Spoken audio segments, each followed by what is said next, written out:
बिहार में ढेरों तरीके हैं जिससे बिहार पुलिस अपराधियों को पकड़ती है और उनकी पहचान करती है। सरकार पुलिस को प्रशिक्षण भी देती है कि किस तरीके से अपराधियों को पकड़ना है। लेकिन बीते दिनों बिहार के मसौढ़ी थाने में पुलिस ने जिस तरीके से अपराधी की पहचान की है वो इतना नायाब है कि जिसे जानकर आप हैरान हो जाएंगे कि ऐसा भी कोई तरीका अपराधी को पहचानने का हो सकता है। चलिए पूरे मसले को जानते हैं। उससे पहले नमस्कार, मैं नेहा चौधरी, कैमरा पर्सन विशाल के साथ, और आप देख रहे हैं जनता जंक्शन। बिहार के मसौढ़ी में पुलिस ने अपराधियों की पहचान उनके दिल की धड़कन को सुनने के बाद की। ये सुनने में भले ही थोड़ा अटपटा या अलग लगे, लेकिन रविवार की शाम इसी बेहतरीन तरीके से पुलिस ने आरोपी को हवालात में बंद किया है। दरअसल बात यह है कि बीते दिनों मसौढ़ी में कृष्णापुरी मोहल्ले में एक चोरी हुई थी। ये चोरी गांव में रहने वाले नंदलाल प्रसाद के घर में हुई थी। जब चोरी हो रही थी उस समय घर बंद था, जिस वजह से अपराधियों की पहचान नहीं हो पाई। एफआईआर दर्ज कराने के बाद पुलिस ने पूछताछ शुरू की, जिसके बाद शक की बुनियाद पर गांव के एक युवक और एक किशोर को थाने लाया गया। थाने लाने के बाद ही पुलिस दोनों लड़कों से पूछताछ शुरू की। पूछताछ के बाद हिरासत में लिए गए दोनों युवकों को पुलिस पीआर बॉन्ड पर छोड़ने जा रही थी। लेकिन उसी समय थाने का एक सिपाही आरोपित 13 साल के एक लड़के को थानाध्यक्ष के पास लेकर गया और थानाध्यक्ष ने उसे भी छोड़ने के लिए पीआर बॉन्ड पेपर मंगवाया। लेकिन पुलिस प्रशासन जैसे ही 13 साल के किशोर को छोड़ रहा था कि उसी वक्त थानाध्यक्ष संजय कुमार ने वहां मौजूद एक सिपाही को किशोर के सीने की धड़कन चेक करने को कहा।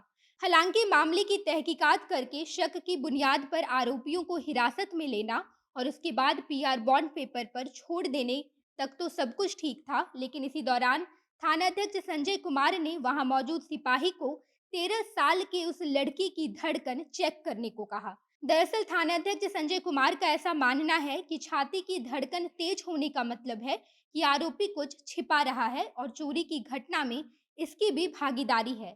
थानाध्यक्ष के ये कहते ही वहां मौजूद सिपाही किशोर की छाती पर अपनी कान रखकर सुनने लगा कि लड़की की धड़कन तेज है या फिर नहीं, जिसके बाद सिपाही ने थानाध्यक्ष को जवाब दिया कि हुजूर, इसकी धड़कन सचमुच में काफी तेज है।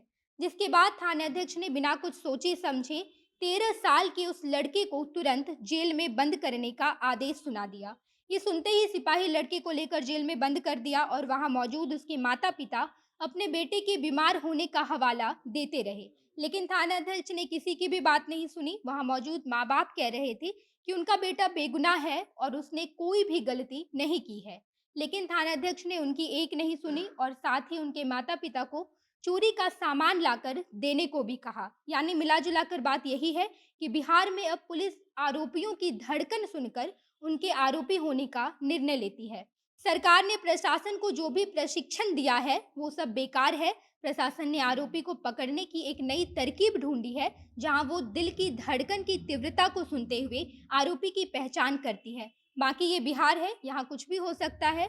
वो सारी घटना भी जिसके बारे में आप कभी सोच भी नहीं सकते या फिर जिसके बारे में आप कभी सोचना भी नहीं चाहते हो।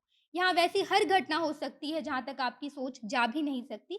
बाकी आप भी बताइए बिहार पुलिस की इस नई तरकीब के बारे में, जहाँ धड़कन की तीव्रता सुनते हुए आरोपी होने का निर्णय लिया जाता है। इस नई तरकीब को लेकर आप क्या सोचते हैं, कमेंट बॉक्स में बताइएगा। आगे की खबरों के लिए जनता जंक्शन देखते रहिए। धन्यवाद।